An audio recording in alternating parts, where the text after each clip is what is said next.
অসমত চৰকাৰে যিমান মেডিকেল কলেজ বনাইছে এতিয়ালৈকে ধুবুৰীত ধুবুৰী মেডিকেল কলেজ, গুৱাহাটীত গুৱাহাটী মেডিকেল কলেজ, শিলচৰত শিলচৰ মেডিকেল কলেজ, বিশ্বনাথত বিশ্বনাথ মেডিকেল কলেজ, বঙাইগাঁৱত বঙাইগাঁও মেডিকেল কলেজ।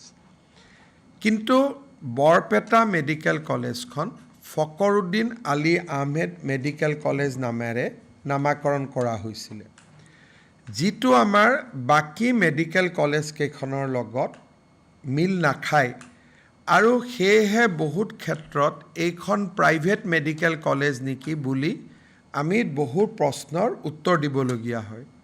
সেইবাবে আজি কেবিনেটে ফকৰুদ্দিন আলী আহমেদ মেডিকেল কলেজৰ নামটো পৰিৱৰ্তন কৰি বৰপেটা মেডিকেল কলেজ এণ্ড হস্পিটাললৈ ৰূপান্তৰ কৰে। এতিয়াৰ পৰা ফকৰুদ্দিন আলী আহমেদ মেডিকেল কলেজখনক বৰপেটা মেডিকেল কলেজ হিচাপে নামাঙ্কিত কৰা হ'ব।